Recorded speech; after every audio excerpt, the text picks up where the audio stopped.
విగ్రహాలు పెట్టకూడదు, ప్రతి మహాత్ముడి గ్రంథాలు మందిర్లో ఉండాలి అని చెప్పడం జరిగింది. కాబట్టి మందిర్లో గ్రంథాలప్పుడు మనం ఇక్కడ ఆహ్వాన చేయడం అన్ని పెట్టడం జరిగింది. కానీ కొన్ని ఉన్నాయి. గురువారం పారాయణము ఒక గ్రంథం అయిన తర్వాత ఒక గ్రంథం పెట్టుకోవాలి. వార్షికోత్సవం అంటే ఎప్పుడు చదివే వాళ్ళు ఉండాలి, ఇక్కడ చెప్పే వాళ్ళు ఉండాలి అంతే.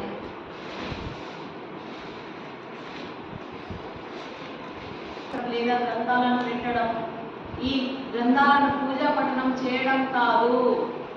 భవిష్యత్తులో కూడా ఏదైనా ధర్మానికి చెందిన వ్యక్తి సంస్థాన ధ్యాన కేంద్రాలకు వచ్చినప్పుడు తనకు నచ్చిన గ్రంథాన్ని అధ్యయనం చేస్తాడు.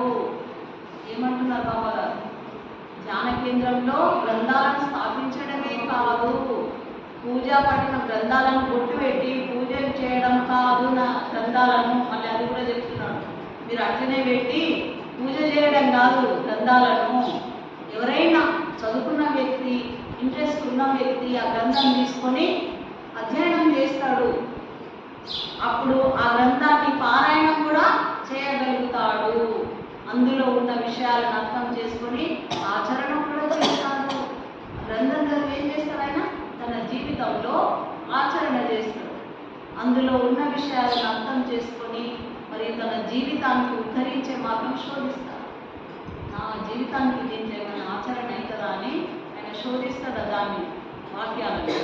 మరియు ఆ జ్ఞాన మార్గాన్ని సమస్త మానవ జాతికి ఆత్మజ్ఞానాన్ని లభింపజేసేటి ప్రయత్నం కూడా చేస్తాడు. తాను చదువుతాడు, ఇతరులకు కూడా వినిపిస్తాడు, తాను ఆచరిస్తూ ఇంకోళ్ళకు కూడా ఆచరింపజేసేటి ప్రయత్నం కూడా చేస్తాడు. ఎవరు? పారాయణం చేసేవాళ్ళు. అందుకనే అన్ని ధ్యాన కేంద్రాల్లో గ్రంథాల అవసరం ఉన్నది. మన భారతదేశంలో అనాది కాలం నుండి కేవలం చైతన్య స్వరూపులైన ప్రాణులకు మాత్రమే దేవుళ్ళని నమ్మారు. చైతన్య ప్రాణుల్లో శ్రేష్టమైన ప్రాణి మానవుడికి దేవుని రూపమని నమ్మినారు. అటువంటి మానవుడే అనుభవ జ్ఞానం గలవాడు మరియు ఆత్మ సాక్షాత్కారం పొందిన మహాయోగ శక్తి సంచారం ద్వారా శుద్ధమైన ఆచరణ సత్కర్మల సాధన ద్వారా మానవుడే మాధవుడుగా మరియు నరుడే నారాయణుడిగా మారినాడు. మరియు ఈ దేహంనే దేవుడిగా మార్చేసినాడు. ఎంత నరుడే నారాయణుడు అయిపోయిండు. మహాత్ములందరూ ఈ దేహంనే దేవాలయంగా మార్చుకున్నారు.